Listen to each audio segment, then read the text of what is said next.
Aloha, everybody. Today we're here with Junior Tupaʻi, running for Mayor. mayor. All right, Junior, introduce yourself. Tell us a little bit about your background. Right. Aloha, Junior Tupaʻi, running for mayor. I've been on island for 17 years. My parents actually moved here in '07. They started a small Samoan church. And so they asked for my help. I came out here and I loved it and just been here ever since. Was teaching 3 years at Hawai'i High School with the Alternative Learning Center. Coached football Hilo High School for 9 seasons, 1 season at Kamehameha Schools.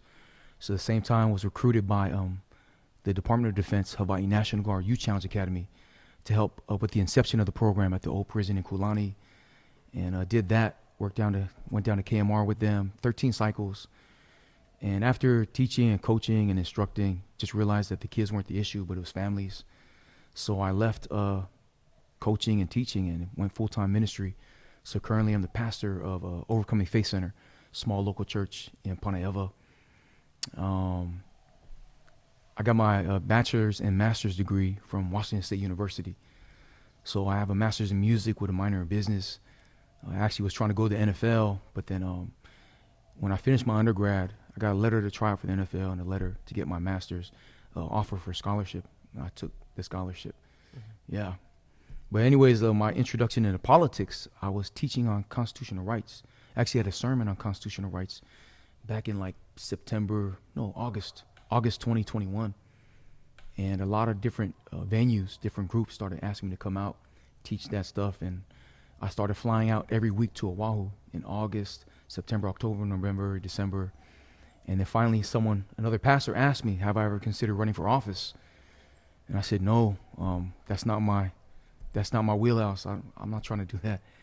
And after praying about it, came back, said, you know what, I will run. Ran for lieutenant governor, won the nominee for lieutenant governor in 2022. People ask, why did I run for lieutenant governor? And the only reason why was because in the ledge, you have 2 chambers with the House and the Senate. The House has 51 seats. The Senate has 25.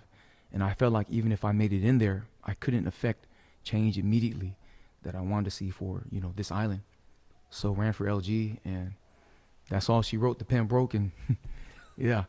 But for mayor, I had several churches, several business owners approach me to run for mayor, and I wasn't going to run, but after thinking about it, praying about it, and I said, you know what? I think Hawaii Island deserves different options. Some people like chocolate, some people like vanilla, some people like cookies and cream. I believe that our county deserves to have a selection of different variables. So I actually applaud more people running. I wish more people run for office, so the people have more selections to choose from. Yeah. So kind of just give the options and let the people choose. Let the people choose. Yeah. So sounds like you have a lot of experience, team building. Yeah. A lot of discipline. So how do you think your team building experience will transfer over to office? I feel like I can work with anyone. I can find areas of solidarity and then move forward as long as it puts the people first, and it's gonna perpetuate not just now, but we have to look for next generation. I'm all for working across both aisles, regardless of political affiliations, whatnot. What do you think the top 3 issues in Hawaii County are, and how will you solve them? I have a thought of what I think the top 3 issues are, but going out into the different mokus around the island, the biggest ones I always hear is traffic, cost of living, and then another one that's been kind of underlined was a lack of a CDP, or the Community Development Plan for Hilo. I think the last one was from 1975, and people want to know what direction is, especially the east side of the island. Where is it headed? Right. Yeah. So what are your solutions to those? The solutions, well, traffic, I know a big one here on the east side is, the Puna area. Puna right now, the last census I saw was 55,000, is prognosticated to go up to 75,000 people in the next 10 years. It is probably going to be the fastest area of growth for the islands. Traffic, I know they have the alternate route. I know Bill 107 was killed, but then Bill 131 is moving forward with the $2 million, for the alternate route study. I'm all for the route studies, whatnot, but what's the old adage? You measure twice, cut once. I think we need to cut pretty soon. This is a long-standing issue. We've been measuring for a long time. Yeah. But we need to cut sometimes. I think, we do all these surveys and studies, but people want to see action. Now they want it, with just a wave of a wand, but it doesn't work like that. An average highway takes about 8 to 10 years just to build. Right. I don't know if it's actually increased, but last I saw. So people have to move patiently with that. So they might even think, what are other ways that we can help mitigate that now? I know they have the zipper on Oahu, on Kauai.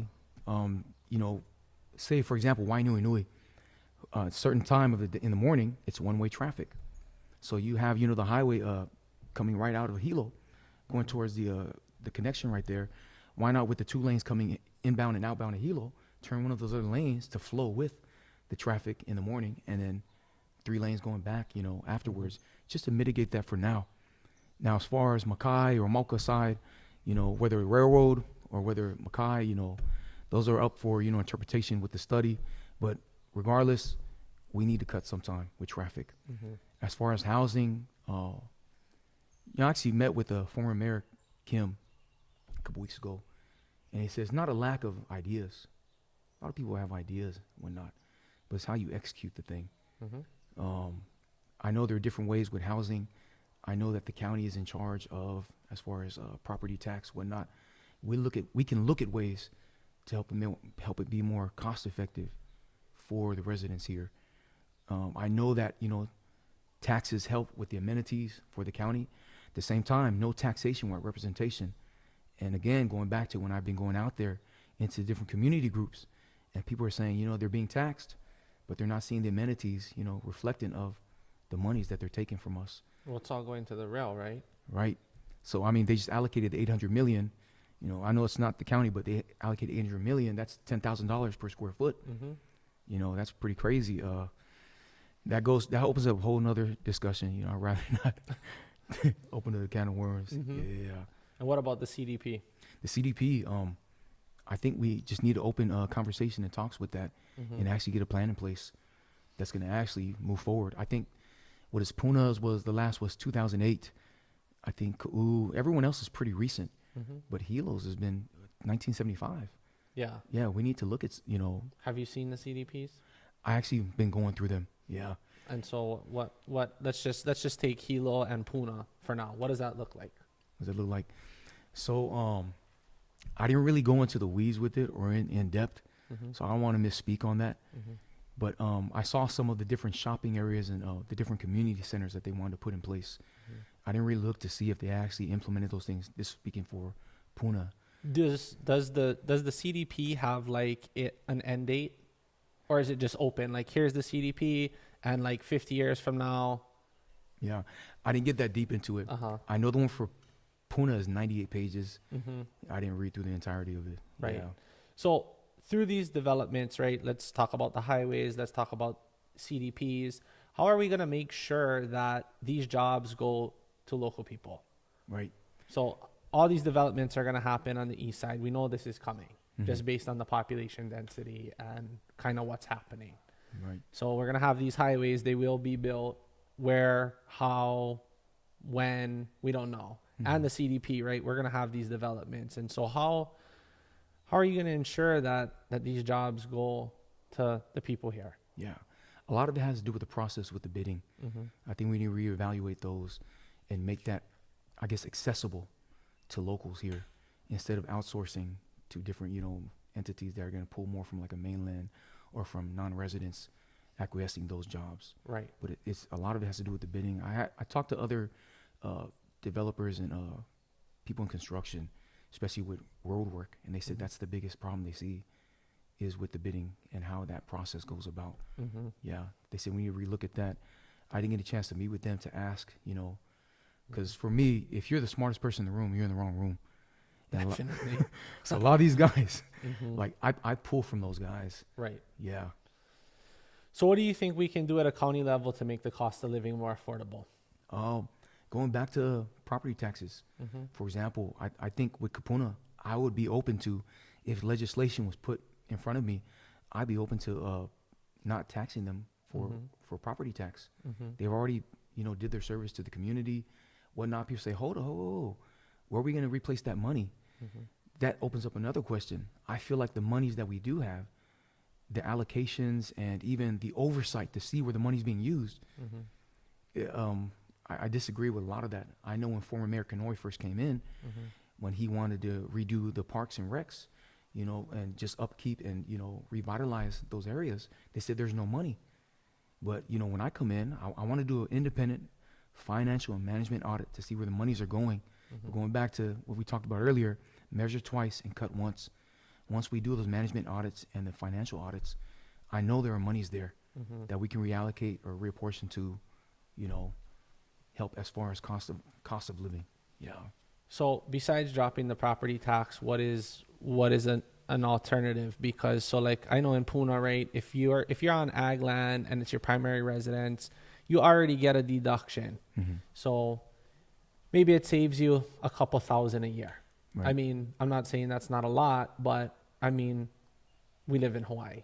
Right. Let's be realistic. Yeah. You know, saving property tax, it's great. It's a start. But I mean, there's the food cost, which I think is the most expensive, right? Groceries, gas, all of that. So is there any other strategies that you have? You know, there was actually legislation introduced, for example, at the state level. Senator Awa, a bill proposed to prevent foreigners from purchasing land here. I know the Deputy Attorney General stated that, you know, it is unconstitutional to prohibit the constitutional rights of foreigners. And I was like, that sounds like an oxymoron. You know, how can a foreigner have constitutional rights? Right. And, you know, eventually the bill wasn't read, you know, in the House. So that was one legislation. And all it simply is having people in office that actually are going to have the gumption to be like, hey, let's actually put the people first. If we look at all these people that run for office, look at the statements, look at the platforms they were running on. Did they fulfill those platforms? And a lot of them, you're going to see it. It's all rhetoric. It's all euphemisms. Nothing has been done. Right. The other one I see in Kauai, let's look at this. Chairman Raposa introduced a legislation, so their property tax is flat at 3% for residents and non-residents. Why can't we introduce and raise the property tax for non-residents to 20%? So they brought it to the county council. They voted on it. And out of the 7 county council members, 5 were against it. Only 2 were for it. I'm like, it's going to benefit the people. Why aren't they passing this type of legislation that's going to advocate for the locals? And then you would allocate that tax to reduce the cost of living. Yes. In what kind of subsidy? As far as infrastructure, whatever it might be, amenities for the community. And it, you know, let me do one more, then I'll pivot back to that. I know even Senator Wan introduced legislation. So if you're a non-resident or foreigner, you sell property, the state taxes you 7.5%. He said, why don't we move the decibel over, make it 75%? It's constitutional. Other states do it. They wouldn't even read the bill. And so it's stuff like this that, you know, just I'm pushing the point where personnel makes policy. Right. The people in office. And a lot of times, you know, it's a wordsmith. They're using this verbiage to circumvent and to pretty much advocate for their special interests, the groups that they're tied to, which presents conflicts of interest, which, yeah. I'll go into my story then. You know, we just talked about earlier. You know, one day I'm at Waikiki. We're at this, I don't know, this big event, you know, honoring tourism or something. You know, you're meeting different guys, you know, former Mayor Mufi Hanneman, current Mayor Blangiardi, you know, talking about he waves to me, this and that. And, you know, all these different, you know, politicians. And all of a sudden I get a call, you know, on my phone. I say, hello? And it's like, hey, Junior, it's me, Augie. I said, Augie? Was like, Augie T. And he says, hey, whatever you do, don't take any envelopes from the table next to you. I'm like, who's that? He's like, that's all the rail guys. And, you know, a lot of it is, you know, I get it, you know, donations are legal. You know, my max as a mayoral candidate is $4,000. When I ran for lieutenant governor, my max was $6,000. So people donate. But a lot of times when they scratch your back, you know, they want you to scratch their back. And so a lot of times when you get these type of funding or these donations, you know, they're going to expect something in return. And I think a lot of times the people that go into office, we need people coming in with no strings attached that, you know, and I tell people that donate, I say, you know what, Like, you might be donating to me, but I'm still going to put the people first. Right. The people have to come first. And that's what's been missing. You know, during, you know, the lockdowns, when I talked to a lot of business owners, they said they tried to meet with, you know, their legislators, their representatives, and they were ducking them. They're avoiding them. Well, according to Hawaii Constitution, Article 1, Section 4, it says, no law shall be enacted respecting an establishment of religion or prohibiting the free exercise thereof, or abridging the freedom of speech or the press, and the right of the people peaceably to assemble and to petition their government for redress of grievance. A lot of these people had grievances, but they had no redress. They had no answerable, actionable items from the representatives. Quite frankly, they didn't even meet with them. Right. And that's what kind of spurred me on to run even more. Yeah. So when I see that, so even for me, like, you know, as far as donations, whatnot, my last campaign, I think the ending what they saw was that I think it was around 76,000, give or take. In other campaigns of my competitors, they're going 2.5, 3 million, 3.5 million. And yet, you know, the bang for a buck, like, man, we did pretty good. Right. Yeah. It wasn't about the money. I don't want to equate money. And this is where politics, you know, is. I have a healthy dislike for politics. I don't consider myself a politician. Think of myself more as like a protector. Right. But when they equate the size of money, your bank account and the donations you have to your efficiency as a politician, I strongly disagree with that. Yeah. Yeah. Same thing, you know, people say, you know, what qualifies you? You're not a lawyer. I said, well, you know, case in point, look at the Senate at the federal level. They're comprised of 60% of former or current practicing lawyers. They make some of the worst legislation.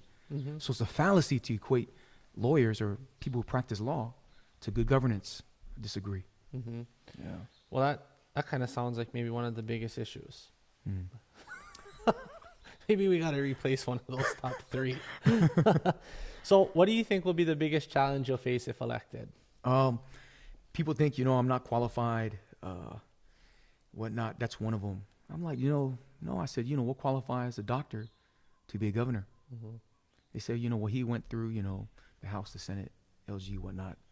I said, well, nonetheless, you know, in order to start, you know, what qualifies you? What qualifies an airline pilot to be a United States congressman? What qualifies a real estate agent, you know, to be a state senator? The bottom line is people see a need in the community and they put their name on the ballot. Right.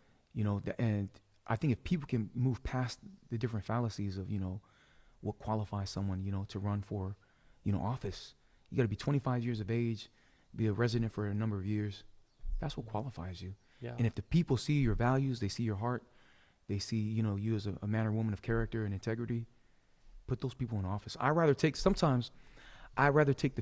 first 50 names in the telephone book than what we have right now. And just put them in office. Put them in office. See what happens. See what happens. I sometimes I have a Just healthy. run the audible. The audible. Yeah. Oh, yeah. So what do you think representation in government is so important? Like, why is it so important to have representation in government? You know, the representation is key because people in office should reflect and resonate the will of the people.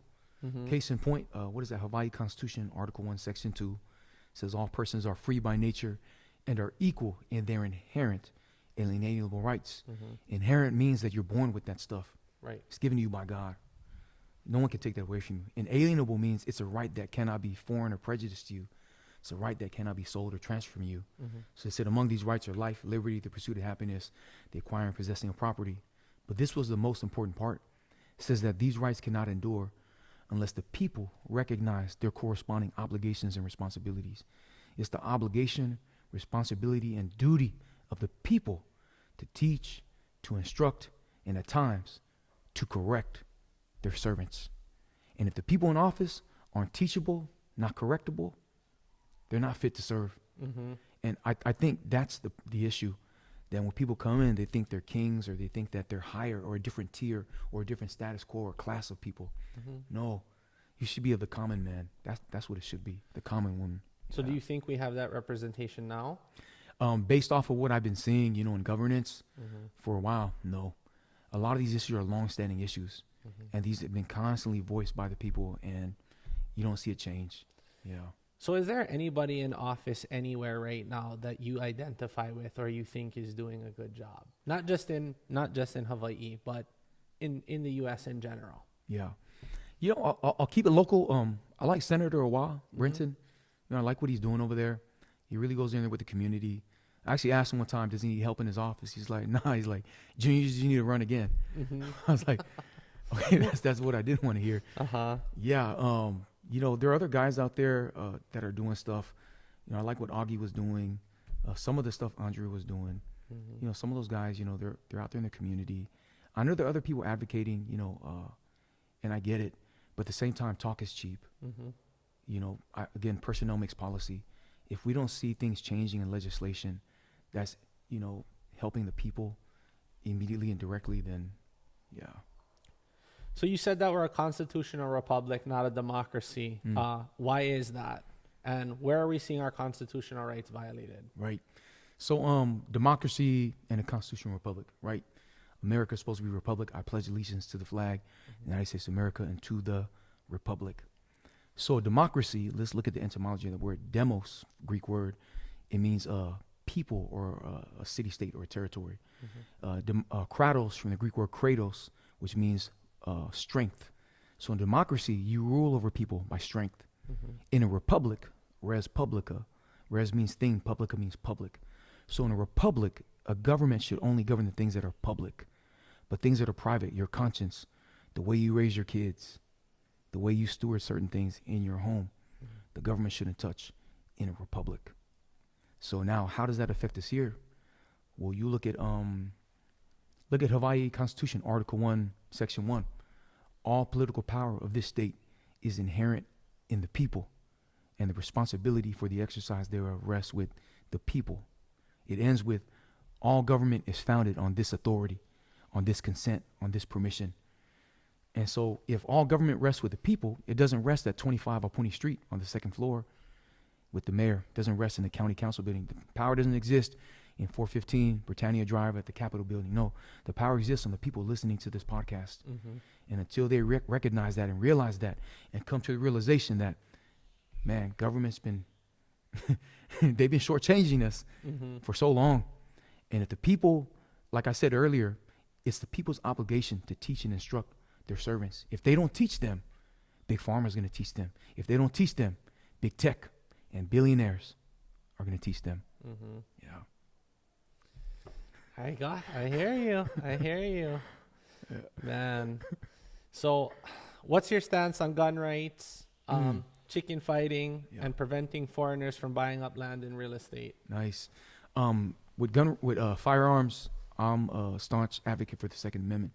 It says shall not be infringed. I believe that people have a right to bear arms. People have a right to protect their families. I advocate for CCW's Castle Doctrine, stand your ground.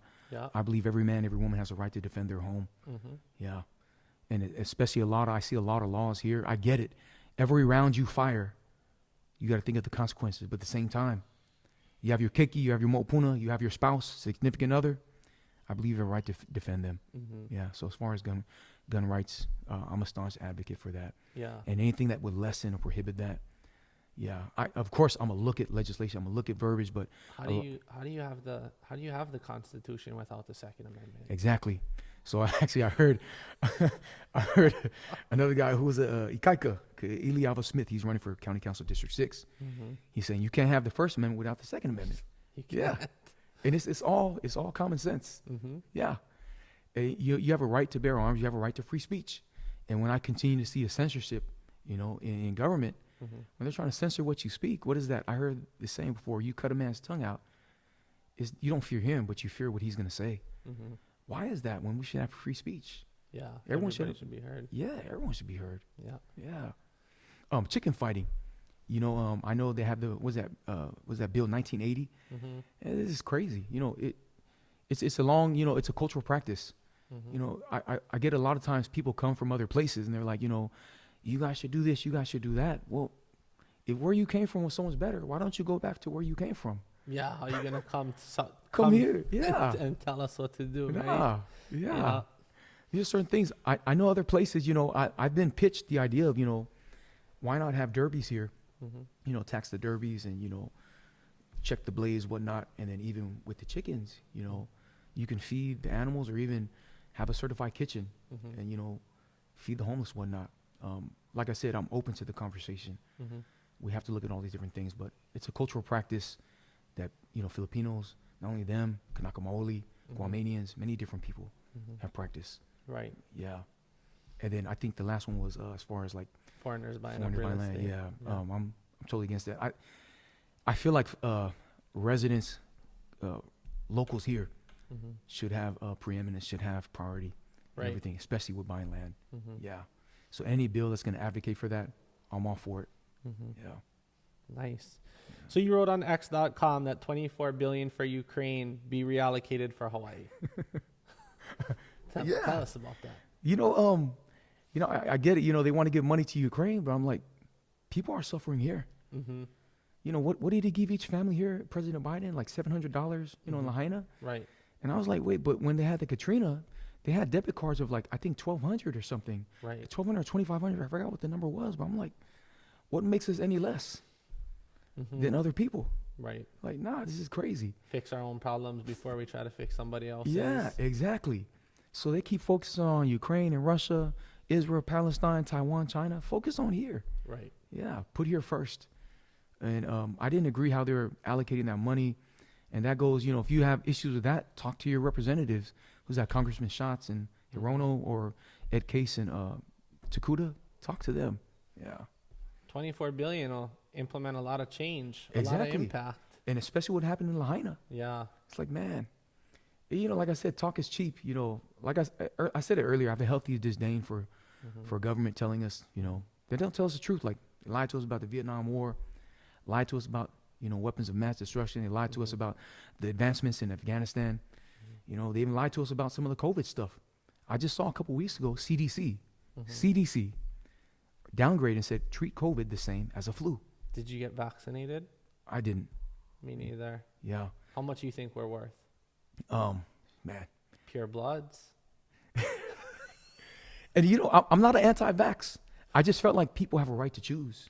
Yeah. I wasn't either. I felt the exact same way. Like, it's your body, it's your choice. And to me, it was real weird how everybody was pressuring people. Yeah. Like, oh, you didn't get vaccinated. Oh, you got vaccinated. You know what I mean? Yeah. You know, people asked me what I thought, and I was like, I think you do what's best for you, Yeah. regardless of anybody's opinion about it, right? Like, that's a choice you're going to make and you're going to live with. Yeah. It shouldn't be looked down upon. It shouldn't be, it shouldn't be degraded, you know, either way, whether you did or you didn't. Right. Because it's your personal choice.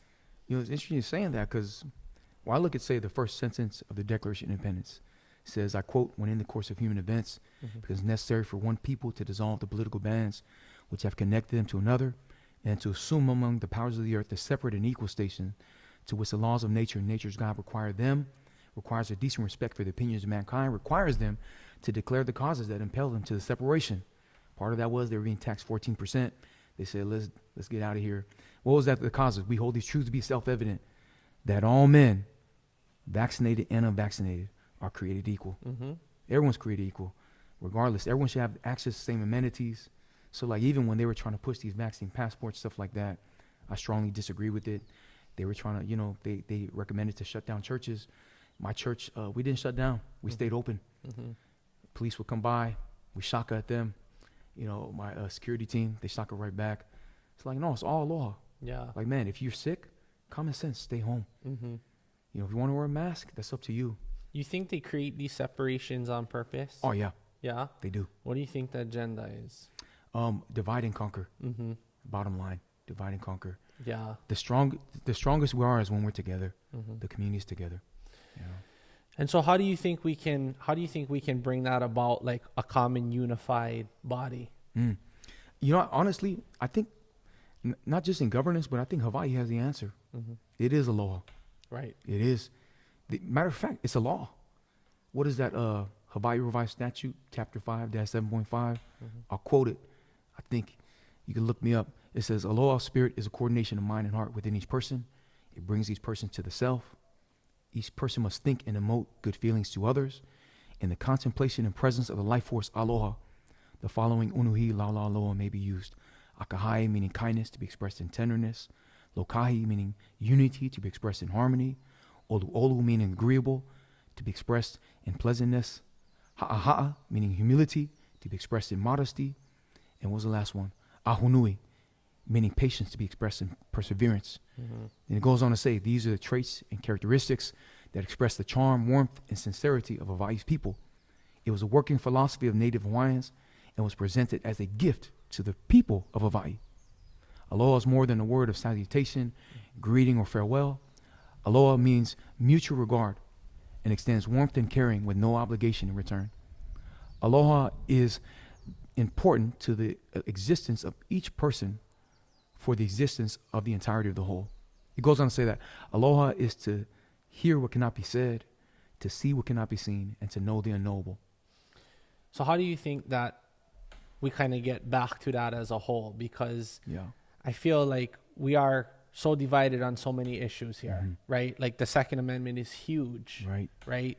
Chicken fighting is huge. The vaccine, huge.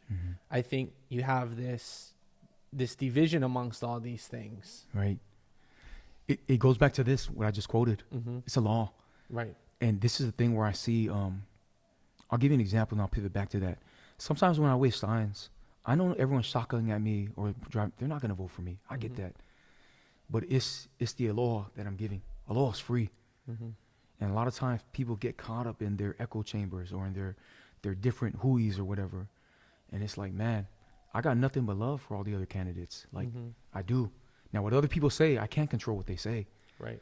Yeah, but I think if more people function on that as far as thinking good thoughts of others, of actually thinking of the greater good, and then looking at these trust documents, the Constitution, the Declaration of Independence, looking at them, they have certain things there that are supposed to put government in check and supposed to protect the freedoms of the people. And going back to it, Article 16, Section 4, these people in office swore oaths to protect those things, and they're not protecting them. They're breaking their oaths. Yeah.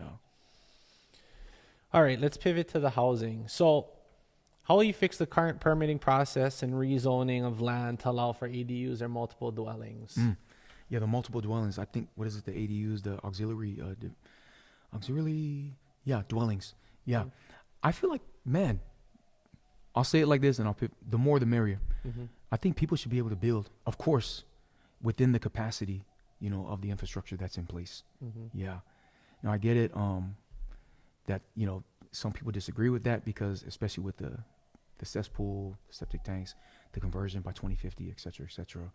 But if it's within the confines of the capacity, I'm all for it.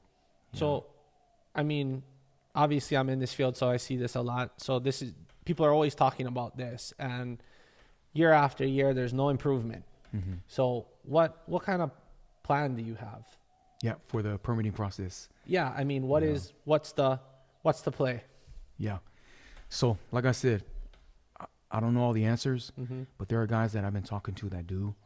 I know there are other counties that have their permitting process, whatnot, where they come in and 30 minutes later, they get the permit. And so, why do we have to move there? So it's like, why do we have to reinvent the wheel? Right. Let's take the best practices. Now, Hawaii, yes, is different, but at the same time, there are elements and variables in their equation. I don't get why we're not doing that. Yeah. Somebody told me that they're only allowed to issue so many permits. See. I mean, I don't know how true that is, but that's what I was told, is that there's kind of like a quota. Yeah. Once you've issued so many for the day, you're done. And I've heard the same thing. I think it goes back to conflict of interest. Right. Yeah. That's why we're the hardest state to do business with, right? Yeah, it is. You know what? I'll make my pitch now. You should run for office. Yeah. Telling you. Yeah. You'd be great. Know the issues. It's your wheelhouse. Disregard all of this talk. Please don't edit this part out. Please keep it in there. You guys can message Max Advocate. Oh, man. No. Now he's encouraging you to message me. Oh, man. Okay, so while we're on the topic, East Hawaii, the infrastructure, like Puna is obviously the next developing area. What kind of plans do you have, or what do you foresee in terms of infrastructure? So you get elected, boom, round of applause. Now, how are we moving forward with this population increase, with the lack of infrastructure? And I feel like we've known this was coming for a long time, Right. based on the land price, based on everything. It just makes sense, right? Right.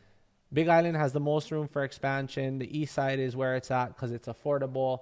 You can't have that in Kona just because of the price. So what's like the foresight and the plan? Right.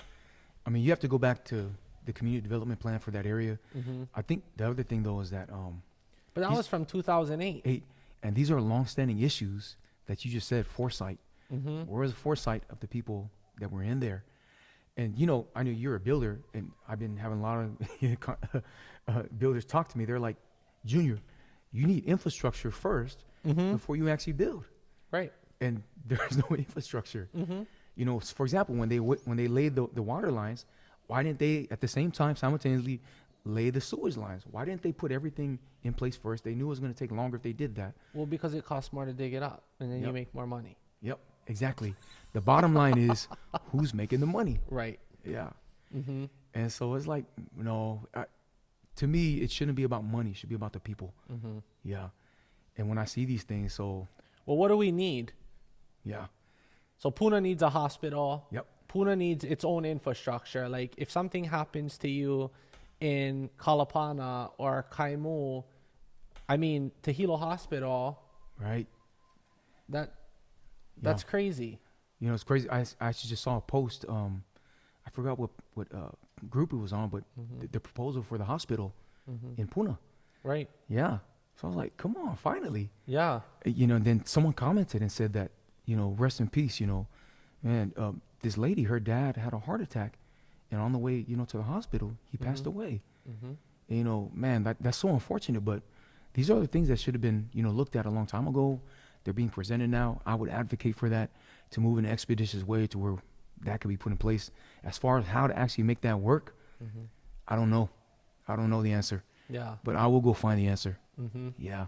So besides a hospital, what are other things you think that we need in the upcoming years to kind of support the infrastructure, to increase, well, be able to handle the increase in population and volume? Yeah. I think the other thing we need, say some of the places that are, say in Hilo, for example, like, you know, county offices, we should have a county building there in that area. Right. So the people that live there, it's right there. Same thing with the hospital. The other thing I saw was that some of these roundabouts, I've had a lot of people complain about it. You know, why would you put a roundabout on a freeway? Why would you put speed bumps on a freeway? And so they said, can you look at that again? I said, you know, I'll look at it again. Even the traffic light, you know, over there by Shipman. People ask, you know, that's causing all the traffic, you know, to flow in that area. But as far as the infrastructure, like I said, I have to look more into that before I actually put my mouth on that. Yeah. Nice. So what lessons did you take away from your recent run for governor with Duke? You know, Duke, he was a great mentor. I saw a lot of things with him as far as he always put the people first. Every time we're talking about policy or what he wanted to implement, it was always about the people. And when I keep talking about that, it's because it is an ideology. You know, I consider myself partly an idealist, like where I believe there is good in everyone. But he said a lot of times you have to think about the good of the whole. And you said it earlier. I think maybe we were talking beforehand, like not everyone's going to like it. But for the most part, you know, it has to be something that's going to advocate for here, not necessarily there. And when I say there, foreigners, non-residents, which a lot of things that are passed is always advocating for those constituency groups. Yeah. The other thing I learned was that it was always about the rule of law. What do the laws say? What do the codes say? So, for example, a lot of the meetings that they have, you know, for county council or for different commissions, they're during the day. You know, he's like, you know, why can't we switch these to where it's more conducive for community members to come out, put it at night? Right. When I looked it up at the county level, you have to change the county charter. So that happens, you know, at the legislation with the county council and doing things to where it advocates more for people to have more transparency, more disclosure, with governance, and they can see what we're actually doing. So he's like, always, be fair to the people. Always put the people first. Yeah. Hawaii is generally known to be a democratic state. Is that hurting us, and why? Democrat state. With the mayoral race, it's there's no party, so it's not partisan. I'm for the people, not the party. But at the same time, people ask me why did I run, in the previous election as a Republican, and I said, I just looked at policy. I look at policy, and I'm for less government. I'm for less taxes, because I every time I see it, and this is, we were in a debate one time, and Governor Green said, well, how are the people going to get the money then? How are they going to get the amenities if we don't tax them? And I get what he's saying, but at the same time, with so many taxes, I went back and looked at the previous county councils when they'd always increase, whether general excise tax or the fuel tax or the TAT or whatever. And it's like, yet you're not seeing the amenities. And when I look and I talk to the people in the community, it's constant grumbling about they're taxing us, but we don't see the representation in it. And so when I looked at the different parties and I saw it, I was like, man, I had to run that party. But at the same time, the mayor's race is nonpartisan. I strongly advise people, vote for the person. Don't vote for the party. Right. Look at the legislation. Look what they're advocating for. Research their background. Look what their involvement, and vote on that. Yeah. Yeah. So being a coach, a pastor, Hawaii Youth Challenge, what are some of the things you see in the community as far as inspiration or as far as opportunities, and give us kind of an outlook on the mind of the younger generation here? Yeah. I see a disrespect for a lot of parents from kids. Yeah. And I think the other part is where parents having to work multiple jobs, they can't really focus on, the spouses actually, working, communicating, finding, talking about it with, your spouse, and be like, hey, the way we're raising our kids, the way that we're managing our finances, and then also them not being so much in the rat race, but them having actually time, to spend with their children, to raise their children the way that they should be raising them. I even, I get this sometimes when I'm waving on Puna Stretch. Some people complain, they're like, you're causing traffic. And I said, no, long-standing issues is causing traffic. They knew they need an alternate route long before this. Right. But when I see these people in their cars and I see their faces, and I'm like, man, some of these people spend hours in traffic. Yeah. They could have spent those hours with their keiki, with their mopuna. I mean, man, that's sad. Yeah. And so I see that. I get a lot of people in the community, even, as a pastor, they're like, I don't like what they teach my kids in school. I don't agree with a lot of the stuff. I don't agree with, the way that they're using our money. It's a lot of things. And I say, you know what? That's why I'm running. It's not a Tupaʻi campaign. Right. The campaigns for, the marginalized and those who've been forgotten, the small businesses that were shut down permanently. That's what the campaign's for. Right. It's not mine. Yeah. That's admirable. So tell us about what you do, like your daily routine. What do you do to build discipline, stay focused, stay driven, right? Inspire yourself, inspire those around you. So I try and work out every day. I try. I do about maybe 4 to 5 days a week, and so I work out. Just it helps my mind focus. Yeah.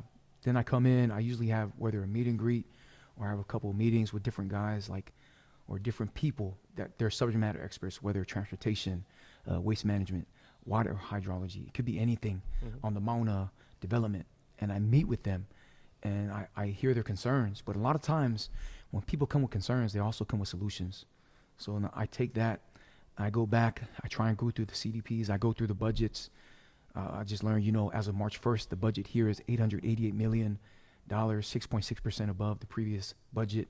I look at where they allocate the funding, or people tell me about homelessness. So I'll look, I say, okay, so the past 2 years, 20 million was allocated to the homeless issue. So, okay, how was it used? And it's like, oh, it was given to nonprofits. Oh, okay.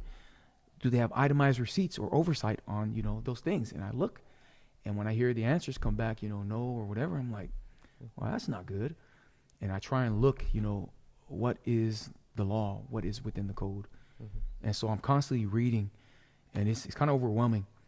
The other thing is, you know, you have to be meeting people. Mm-hmm. So yesterday I had a meeting with someone, went and waved signs, went to the homeowners association in at the Longhouse in Aloha, and just listened to concerns, talked to the volunteer fire department, the changes they have there, you know, all these different things. And there's so many concerns, and just trying to manage all this stuff. Mm-hmm. Then at the same time coming back home and looking at other legislation, calling people back, like as far as, you know, this is the other thing with running is you need money. I hate asking people for money. Mm-hmm.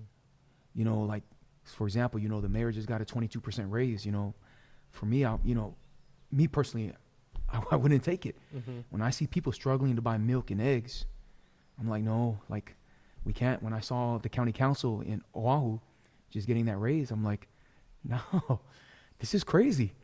Like, they're working 2 to 3 jobs. Right. I believe we should be paid based off of sweat equity. Mm-hmm. You should be paid off what you produce. Mm-hmm. If we're not producing for the community, they should pay people in office minimum wage. Mm-hmm. How about that? Yeah. I got you. All right, man. Well, leave us with a few words of inspiration for the younger generations. I'll go back to the model, His Majesty, King Kamehameha III, the last superior king of Hawaii. He said the words, "Wamau ke'ea o ka'aine kapono," that the life and sovereignty of the land is perpetuated in righteousness. And in the end, the right thing to do is to come together as a community, and I believe we need the spirit of Aloha back in our community. Mm-hmm. It might sound cliche, but I really believe that's the answer.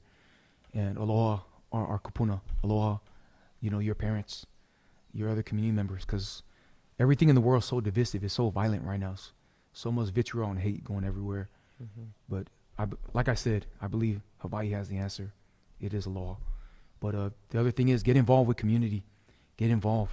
If you see a need in our community, run for office. Join the boards and commissions. Get involved. Mm-hmm. Yeah. All right. Well, it's been a pleasure. No, thank you. Mahalo. Okay. Yeah. Aloha, guys. Aloha.